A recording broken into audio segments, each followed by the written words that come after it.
Get ready to take a flamethrower to the official narrative and learn what the elites don't want you to know.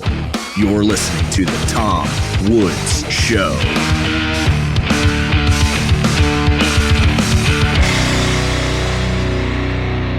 Hey everybody, Tom Woods here. I am delighted to welcome you to episode 2602 of The Tom Woods Show. And up till quite recently, that is like up till about 3 minutes ago, I thought I was going to be talking to Clint Russell here from the Liberty Lockdown podcast, which I highly recommend. But old Clint said, well, what about Jeremy Kauffman? He's hanging around. Can he join us? And I thought, well, why not? You know, the more the merrier. So we also have Jeremy Kauffman, former executive director of the Free State Project, which I don't know if you know about this, Jeremy. I wound up donating $1,000 to a couple of weeks ago because I had this dumb bet with a very good guy, a former state legislator there. I was betting him that Ross would be freed on the literal first day, and that wasn't the case. But he was still freed, so I don't really care. But we said we would donate $1,000 to the other's favorite charity, and his was the Free State Project. So I now have like some super deluxe elevated membership status at the Free State Project. But anyway, welcome to both of you guys. Always happy to be the third wheel. You know, I'm just here to, I'm going to interject awkwardly when you guys start to have like nice romantic moments and, you know, just. All right. I had Jeremy Kauffman on Liberty Lockdown. We had just wrapped recording. I get the link from Tom. I'm like, hey, why have one autist when you can have two? So we'll see how this goes. Yeah. All right. Well, great. So the topic for today is just what the hell has been going on over the past couple of weeks here. I mean, is it even a couple of weeks? Is it like a week and a half? I don't know. Two. But it seems like an eternity in how much has happened. Because I thought, and I keep saying this, but I thought when the Ross pardon came, that was going to cost him some political capital and that there was going to be a lot of press antagonism, like, oh my gosh, how could he possibly do this? But he hasn't given them a moment to breathe. There is so much else going on. They don't even have time to talk about Ross. That's like the least of their concerns. There's so much else happening. So I've got a bunch of things written down.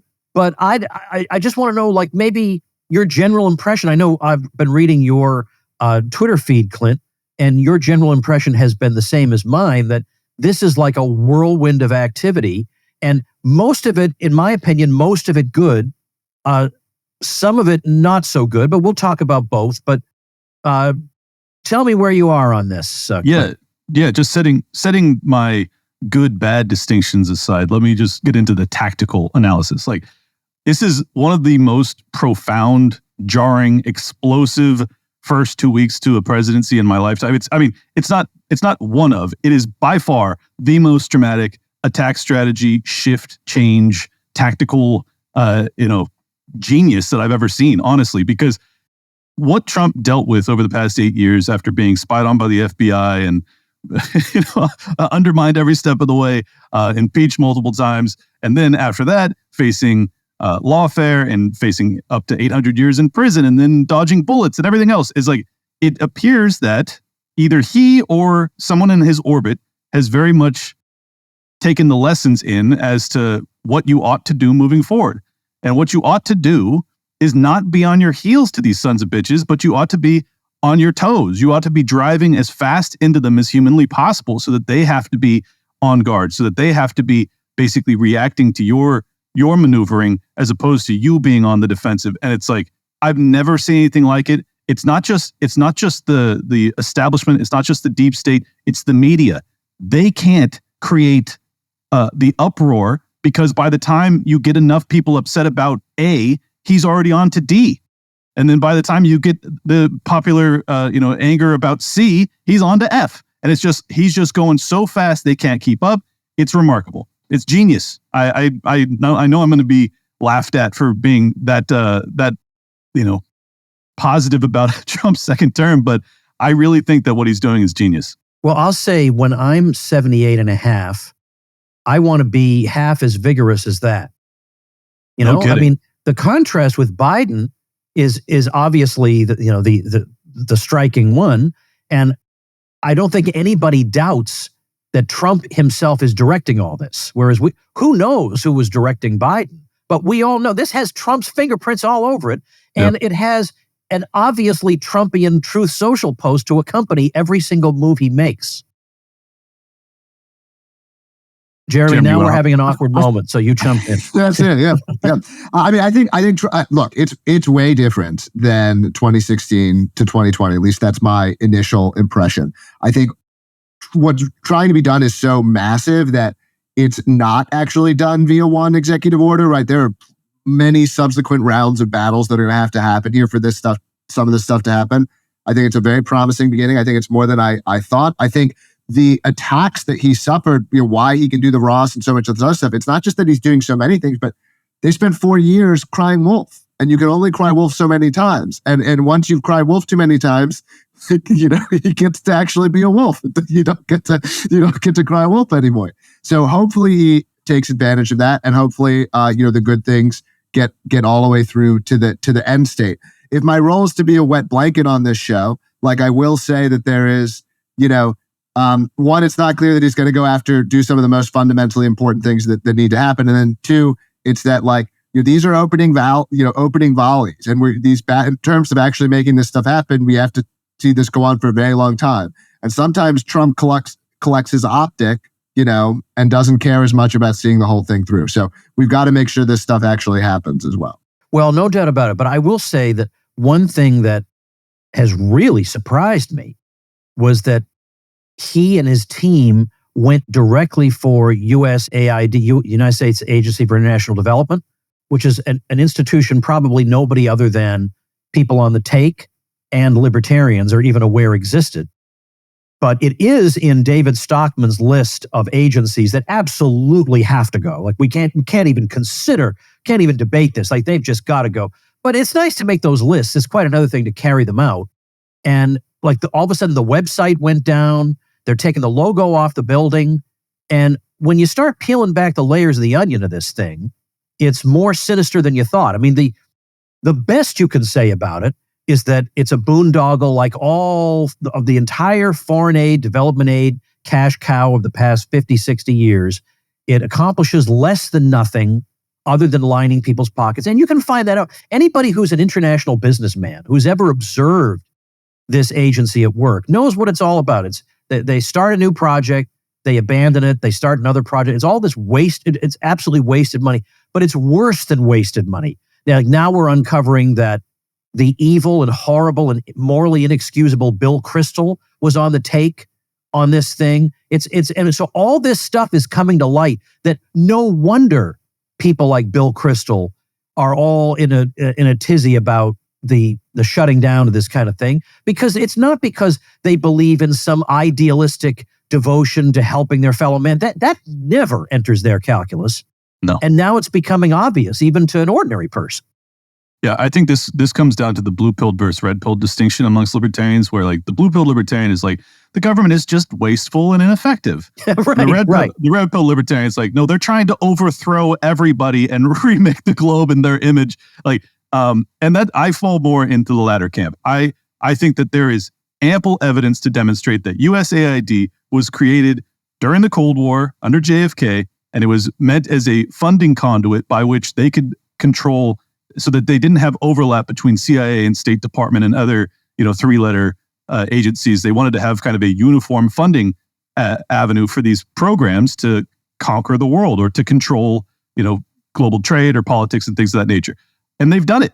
And if you look at what USAID does, is it is just a funding avenue by which you get to fund the opposition to leadership of nations that you don't like. So you can topple them and put someone in there that's more popular. And they do it over and over and over again. There was just recently a Twitter knockoff that they started in Brazil that was supposed to, Cuba, that was supposed to overthrow the leadership there. And they were trying to foment it via USAID funding. If you look at Victoria Nuland's engagement in Ukraine, it was crystal clear that they were funding the opposition through the worst part of Ukrainian winter. You get hundreds of thousands of people in the street. You're only doing that with immense resources. And we're talking billions of dollars that get funneled through USAID.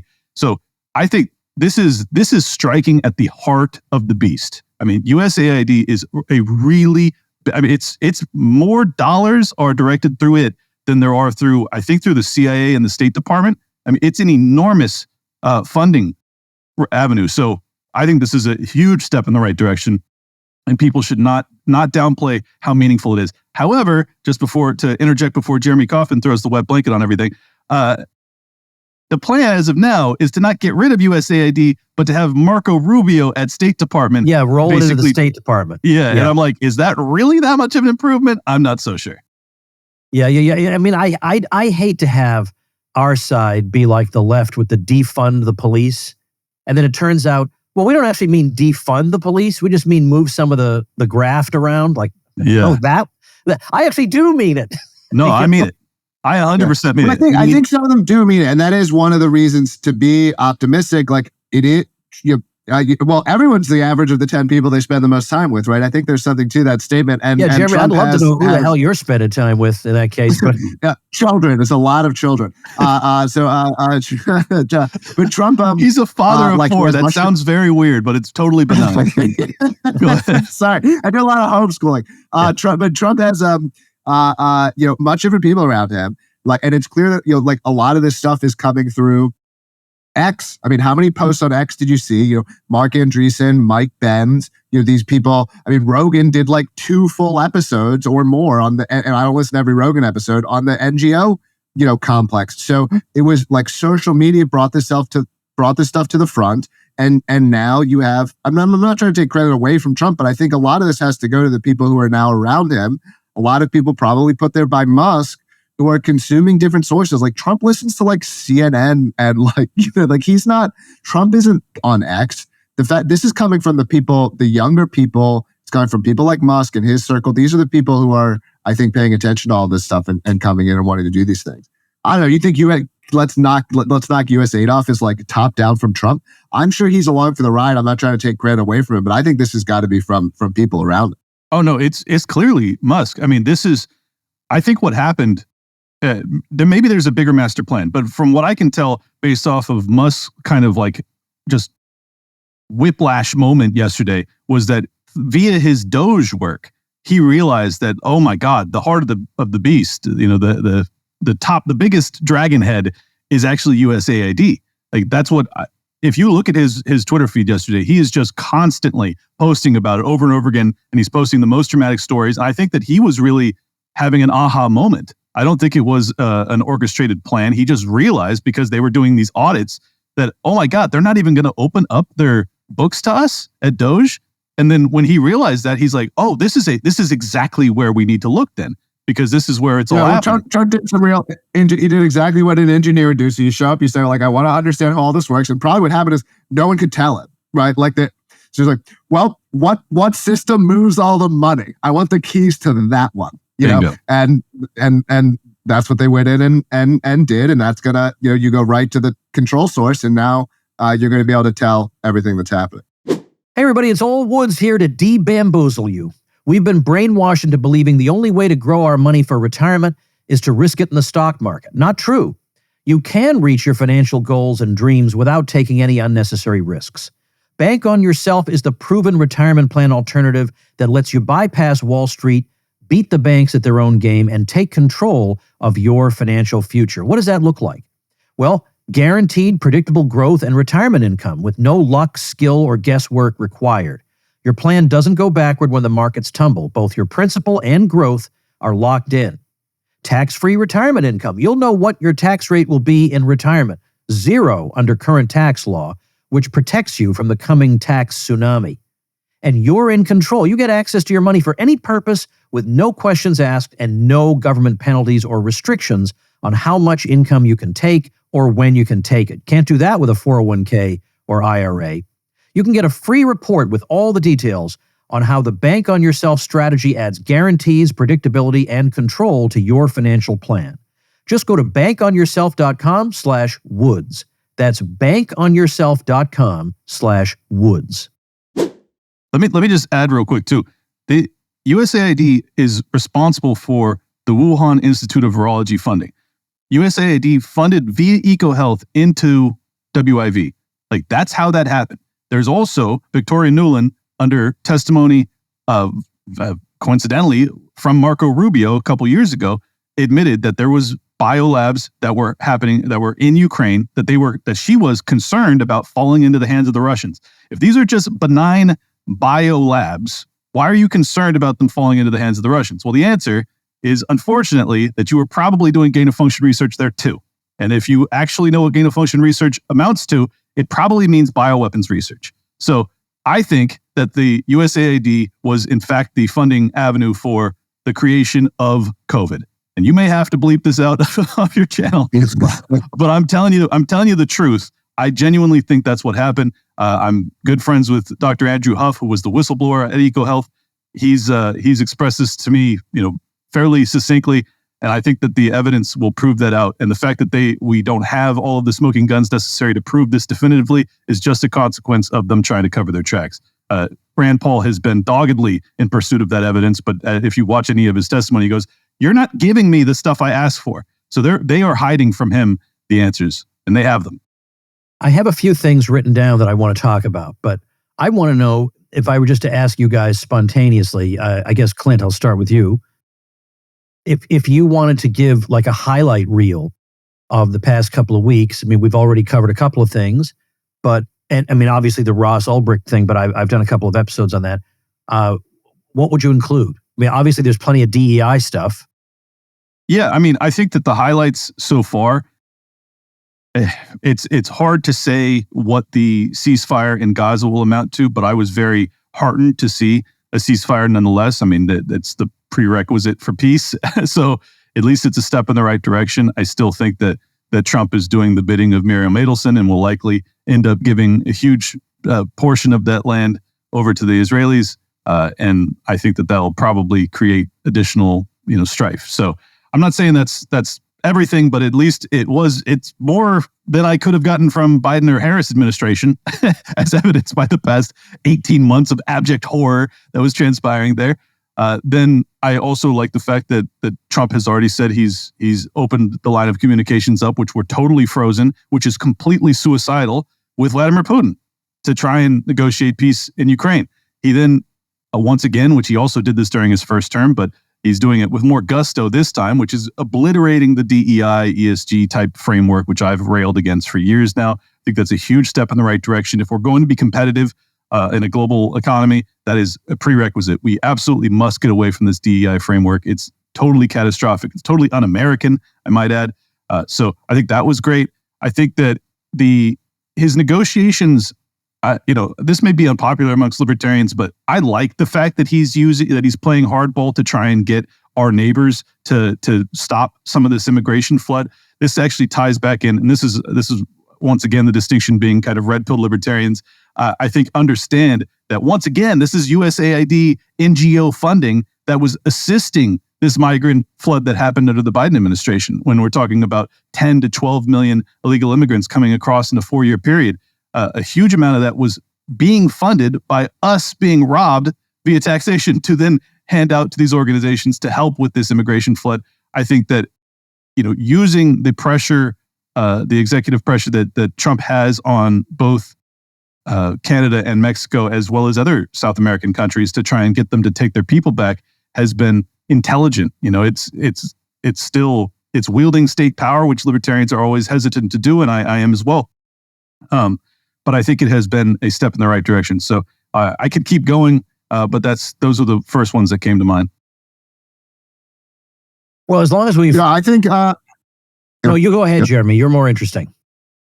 So I think I think the woke stuff was covered a lot, but it is one of the bigger things. Both what he's literally doing, and I think just it's a refutation of it generally. Like it's changed Silicon Valley. It's going to change like the culture more broadly, and so that's one of the best things that we're going to get. The freezing of spending,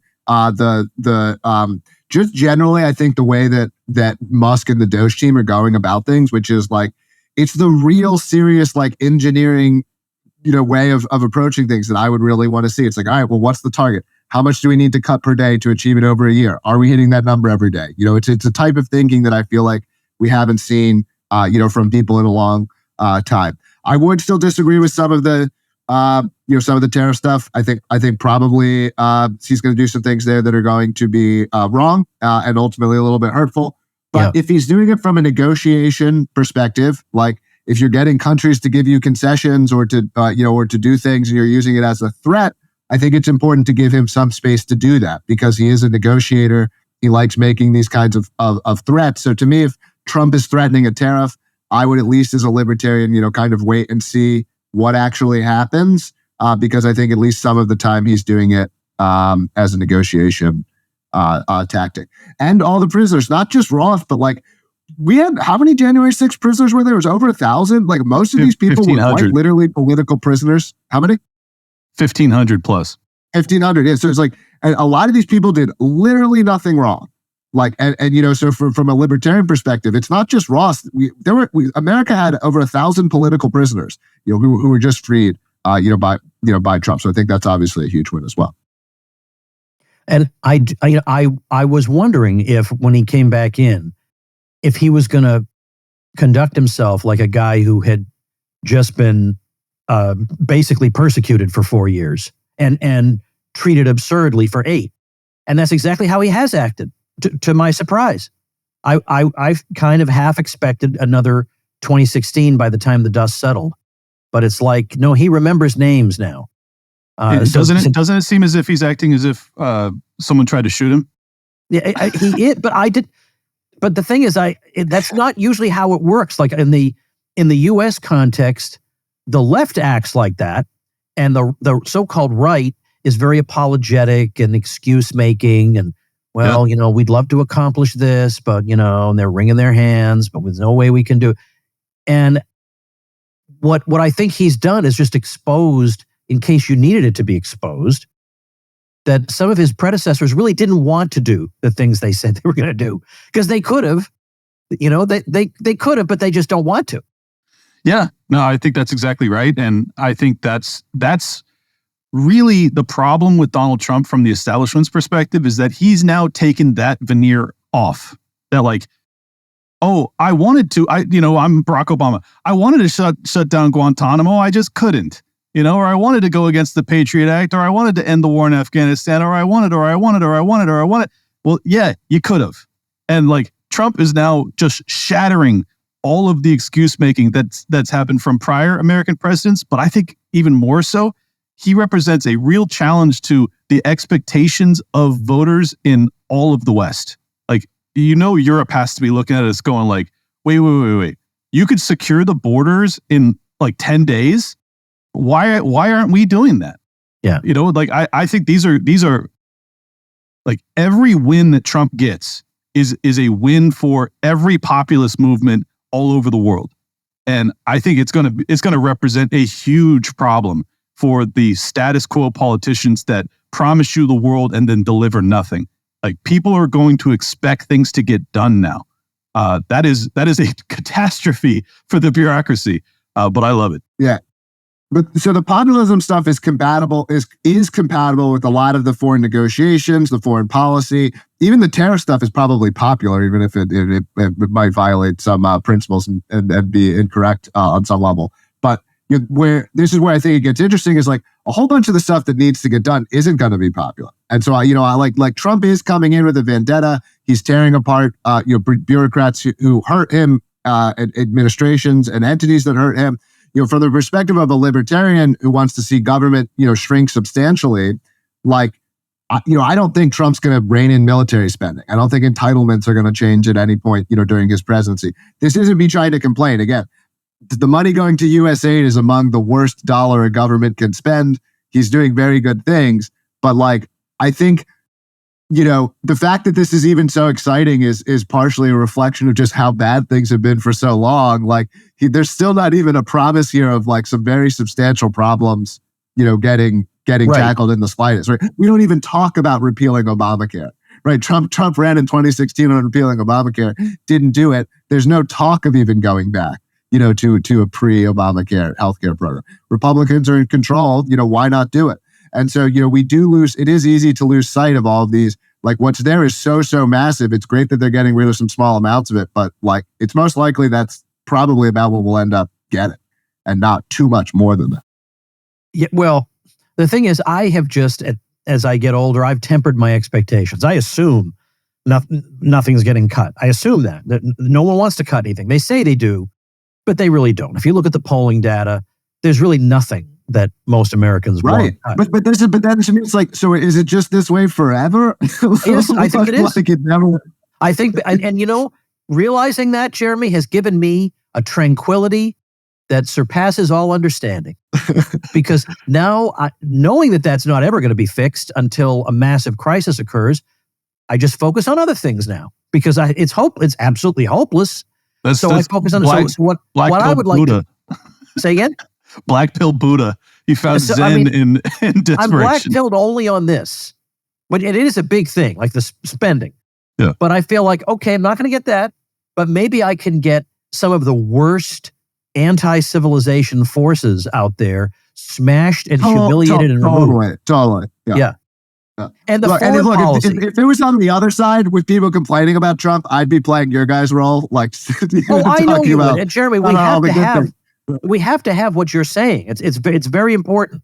And so while we're on that, let's say, because my point is, even if we don't get all these agencies shut down and the spending under control, if I could get a foreign policy that is halfway sensible, I would consider that a pretty big win. And there is some prospect of that happening. It's not a guarantee, but there's some prospect. But now, on the other hand, we have this thing that if you were on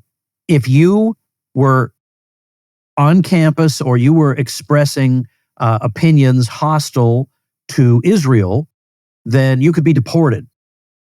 And, you know, now a lot of the people expressing hostility to Israel on those college campuses, I'm sure I don't see eye to eye with them on anything.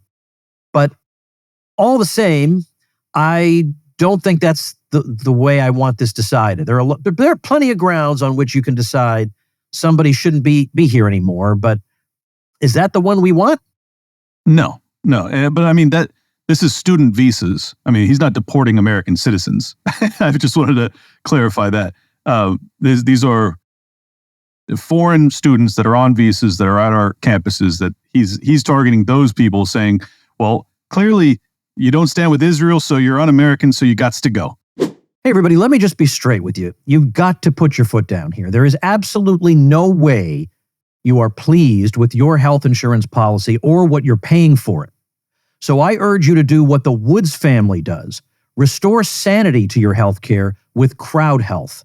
It's not health insurance, and that's a good thing. It's a better way to pay for health care through crowdfunding.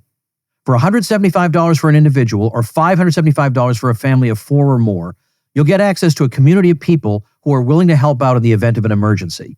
You'll also get access to telemedicine visits, discounted prescriptions, and so much more without doctors' networks getting in the way. Let Crowd Health help with your healthcare needs. Get started today for just $99 per month for your first 3 months. Go to joincrowdhealth.com and use code WOODS. By the way, I used my own code when we joined Crowd Health. I used code WOODS. I urge you to do the same. Crowd Health is not insurance. Learn more at joincrowdhealth.com. That's joincrowdhealth.com. And remember, code WOODS. Look, obviously, you don't generally want the government policing speech. I would probably say that's also true for immigrant speech, but here I think it gets a lot, and I don't know the specifics. So let's just talk abstract. I don't know the specific, like literally what speech policing they were proposing, but I find immigration to be this is to me one of the great unsolved questions of libertarianism. I think not the people on this show, but I think some libertarians can be somewhat naive about it. I think it's very important to think about these things because the things that I value in the world, which are, roughly close to libertarianism, it's become clear to me that a lot of people don't value these things. And it would be foolish to not be concerned about whether the people around me value those things in ways similar to the ways that I value them. And so how do you do that? How do you select for these people? This is like sort of one of the great unsolved, challenges. And so for immigrants specifically, like just at a high level, not endorsing this specific one, to me, what an immigrant stance on Israel specifically shouldn't really play a role because they're immigrating to America. But the idea that an immigrant's speech could be judged in terms of interpreting whether they're fit to become citizens, I would say I consider that to be like inbound. Yeah, I I am shockingly in agreement with Jeremy on this. I think that like if you're going to have any expectations as to cultural fit or just do they meet the norms of the civilization that you exist in, well, you kind of have to have some sort of tests. I know libertarians, and including myself, I'm very hesitant to ever give the government the power to give a test that dictates anything, because it's like, well, then obviously they're going to mold the test to be to their benefit. But I think that it's a really interesting question. Like, you kind of do have to have some judgment as to who you're going to allow to become a citizen of your country. If you don't, well, then you don't have any litmus test at all. It's just basically a free-for-all or a lottery. And it's like, I just don't think that that's a great idea. But we're still talking about their opinions about a foreign country, though, right? Like, yeah, no, that's insane. Yeah, okay. That's insane. In my opinion, that's crazy, and that should have no bearing on. But this is the problem with the government actually being given the power of deciding who becomes a citizen. Is they go, well, do you love Israel enough to be an American? You're like, what does that have to do with anything? But yeah, well, sadly, I think it's also, the whole thing is made extra frustrating because there's on both sides or all sides. Maybe there's more than two sides. Like the constant conflation of Israel and Jews by both Jewish people when it's helpful to them, as well as people who have a problem with one of them or both, but not the other. Like the whole thing is confusing, where you've got people who genuinely dislike all Jews and want to conflate dislike of Israel with dislike of all Jews, and then so you've got like a whole bunch of people being. I think there's a dishonesty on both sides of this debate, where not on all people on both sides, but within both sides, there's camps who like can't be clear about this distinction between being Jewish and Israel. That's like really obnoxious and dishonest. Let me read something that Clint wrote. I'm not going to read the last sentence because it would have to be bleeped out, but you wrote this on Twitter, and you were responding to a guy named John. I don't know who he was, but his first name was John. And he was talking about, we're plunging into fascism. And you wrote, 88 CEOs from the Fortune 500 signed letters supporting Kamala Harris. None donated to Trump. The Biden administration mandated all federal employees take the jab. Oh, but beyond federal employees, also if you had over 100 employees, you had to either take the jab or get a weekly test. They also instructed censorship via big tech. We aren't plunging into fascism; we are emerging from it. And that was well put, because since fascism now means like you believe in the family or something. Fascism has something to do with big business and the government. That is part of it. That is a big part of it. But since nobody cares what fascism means, we just ignore that. But that was way closer to fascism than anything we're enduring now. Well, on top of that, you had the sitting president, Joe Biden, replaced after winning the primary, just replaced unceremoniously by what appears to be the chosen candidate of the corporate overlords. I mean, yeah. No. Suppose we had. I mean, I know I'm not supposed to do this because it's so obvious that the left doesn't care about principles, so I shouldn't even bother making the argument. But I'm sorry, I like making the argument. Suppose we had Jeb Bush as the nominee, and then suddenly they push through Trump. You think they'd say, "Oh, well, that's their prerogative. That's the." Hell course, no. Right? I mean, they would have an aneurysm if that happened, and they would be describing it as some sort of fascist coup or whatever. Right. But the person I was quoting was John Harwood. He was former Wall Street Journal, New York Times, NBC, CNN. I mean, this guy is, total swamp monster. And he says, Trump is plunging the United States into fascism. And I just totally reject that premise. I think it's quite obvious that all of the evidence points in the other direction, that the Democrats who mandated vaccines, who, tried to fire you from your jobs if you refused, the list of all of the unconstitutional things that they did over the past 4 years are pretty extraordinary. Then you add into the fact that they tried to throw their political opponent in jail for 700 plus years. Then you add into that, maybe they took a shot at the guy. Okay, who's the fascist at this point? Then you have 88 of the Fortune 500 CEOs that are all signing a letter endorsing Kamala Harris, while none, or maybe I guess you could argue Elon Musk as being the one that actually backed Trump. I mean, it is so lopsided. The entirety of Wall Street was in the pocket of the Democrats, and yet they're going to portray this populist right-wing rebellion as fascism. It's an absurdity. It's totally illiterate of the definition of the word fascism, and therefore I had to correct the record. Sorry, Jeremy. No, you're good. I didn't mean to interrupt you. That was a good take. Social science is all fake. But let me share one of my favorite fake facts. It's a pretty interesting social science finding, which was that left-wing authoritarians don't self-perceive their own authoritarianism to nearly the same degree that right-wing authoritarians do. So right-wing authoritarians are like, yeah, I'm authoritarian. Like, I'm just gonna bust you around. Left-wing authoritarians don't self-perceive it as being authoritarian. And so these cries of fascism are often coming from people with this trait. Yes, that is definitely so. And they have a lot of bad traits. We could sit here all day listing them all. But another one of them is they have absolutely no idea what their opponents are saying, and they don't even really care. They just want to ridicule them and straw man them, but they have absolutely no idea. Whereas I know exactly what their position. In fact, I could stand in for Hillary Clinton in a debate just like that. No problem. I would be better than she is. I know it inside and out. They have absolutely no idea what our opinions are, which is why I like to make their heads explode sometimes by doing what Scott Horton recommends, which I know he says that this is a little bit of an oversimplification, but he says he likes to attack the left from the left and the right from the right.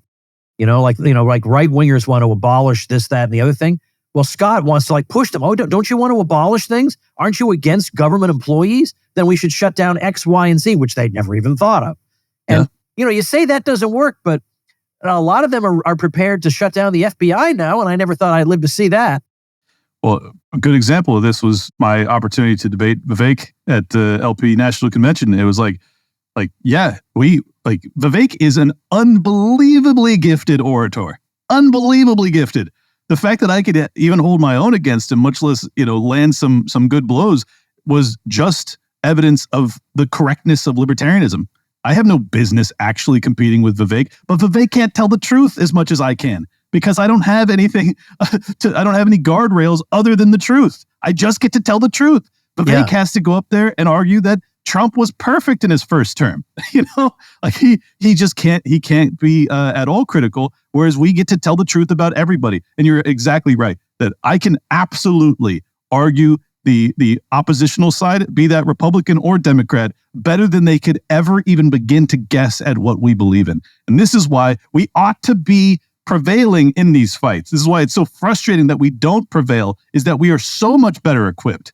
But for whatever reason, we haven't prevailed until recently, but we're taking some W's here and there. So I'll take what I can get.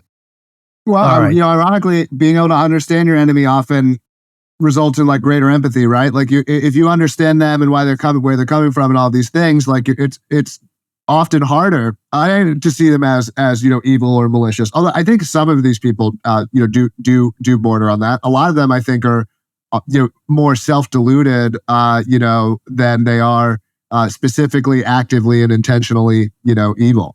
Well, the point you made earlier, some of them are that. The point that you made earlier about the left, just my opinion is that because they lack empathy, because they're unable to see their own authoritarian streak, it actually makes me hate them more because it makes them more dangerous because they don't have the ability to self-reflect, because they don't understand the power that they're actually wielding. The fact that they gleefully put tens of thousands of Americans out of jobs to take a product that was ineffective and ultimately dangerous. And they never said sorry, ever. And they still think that they were right. If that doesn't make you mad, I don't think you're paying attention. These people are super dangerous. So when people go who do you hate more? Who's the bigger danger? It's look, I've got a lot of differences with the right wingers, but nothing comes close to the left when the lockdowns happen. Nothing comes close.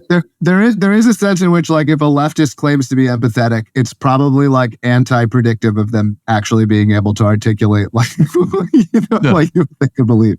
But it's always those are always the ones. What, Tom?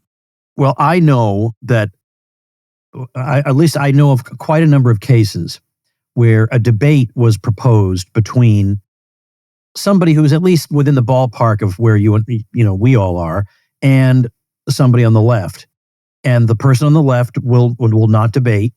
But if you offer that person enough money, they'll show up and debate.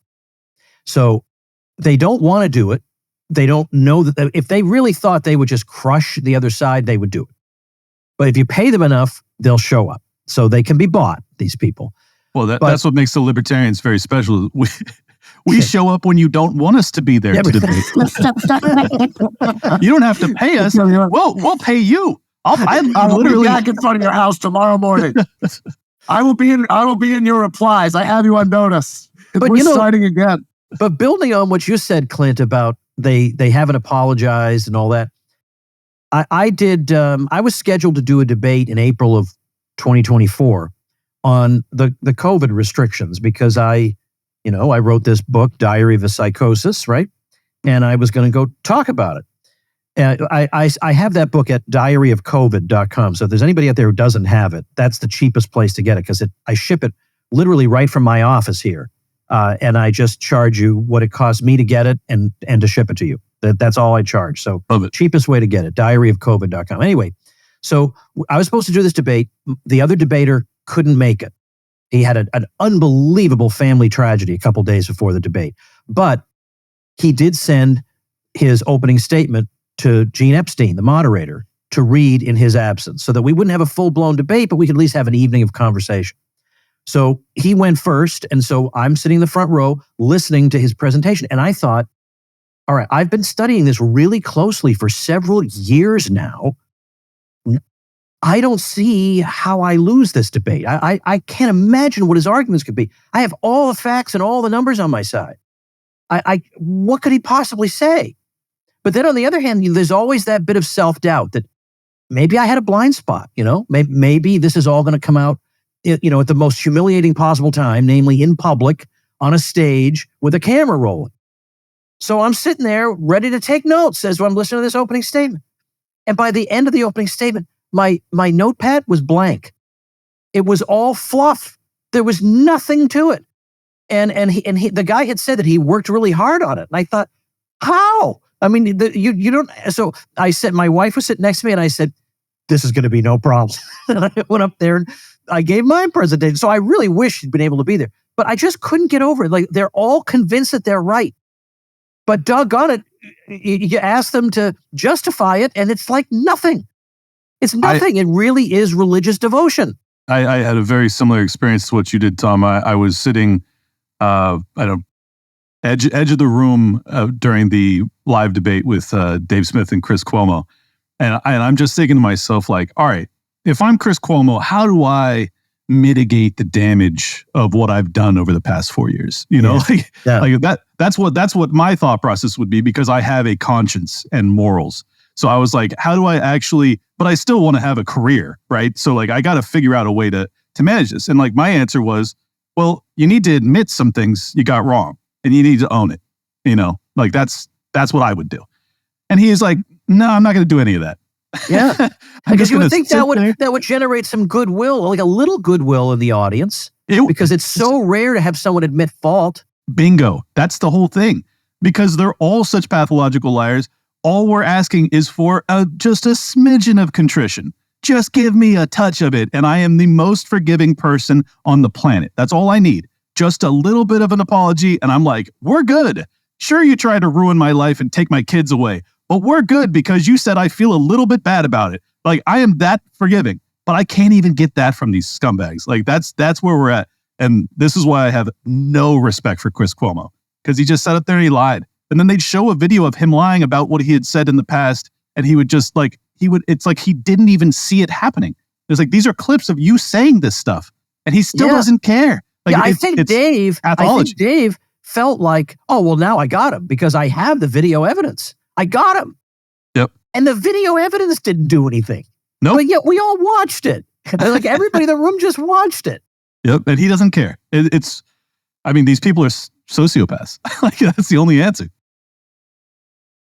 In his case, I find it plausible that he actually is a sociopath.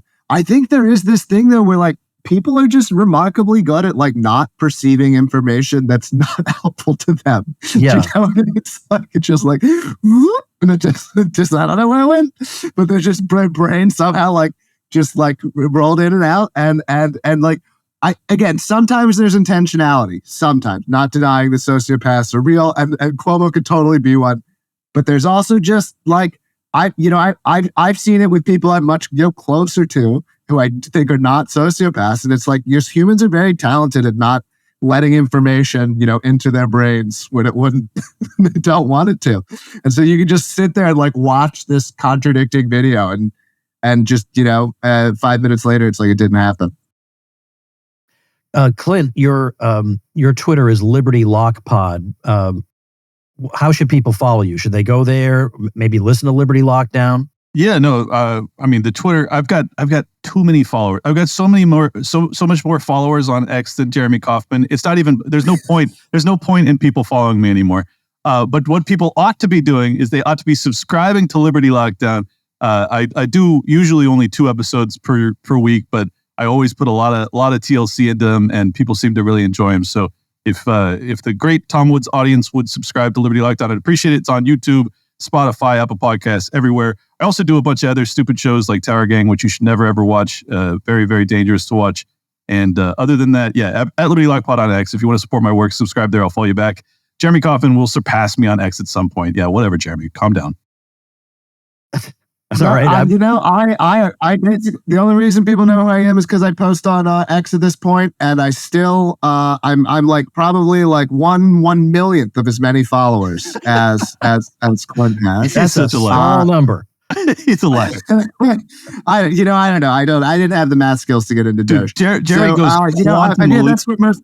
Jeremy goes quantum leap on me with when he reads the riot act to these feds up in New Hampshire. And he puts on 100,000 followers. Then he gets all big chested on me. He's like, Clint, I'm going to surpass you. It's coming, just because he has this one massive moment. But it was awesome.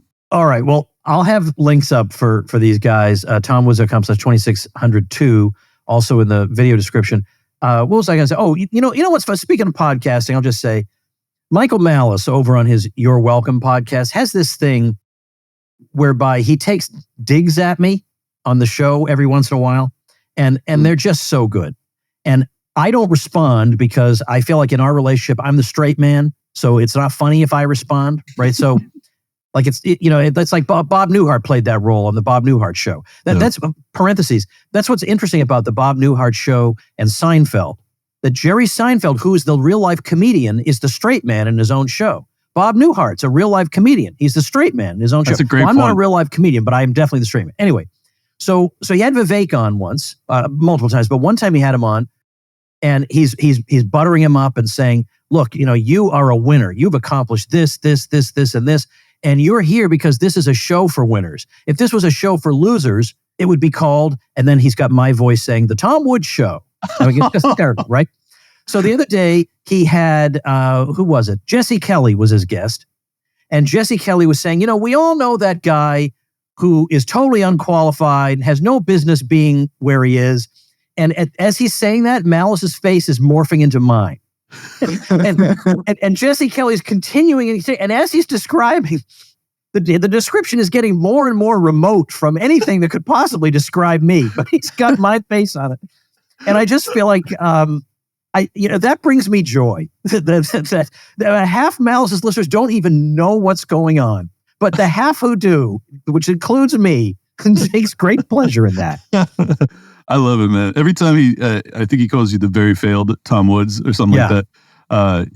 It's beautiful. I think, this is just for the record, that's what I was doing with Jeremy earlier when I was like, I've got so many followers, he'll never catch me. I've got like 15,000 more or something. I don't even know how much, it's definitely marginal. But this is how men bond. So, just in as a matter of fact, it is. And all Jeremy has to do is have one more confrontation and you are in the rear view mirror, my friend. So he will either have more followers or he will spend the rest of his life in prison. Next conversation will be filmed or be brought to you by Sheath Underwear. And you will see a man who has never been so comfortable. That's right. All right. Well, thank you guys for coming on and having this free-flowing conversation about it. I appreciate it a lot. Pleasure as always. And thank you, ladies and gentlemen. Make yourself and those you love less vulnerable to the regime, both mentally and physically. Get more forbidden information at tomsfreebooks.com and be sure to subscribe to the show wherever you listen. See you next time.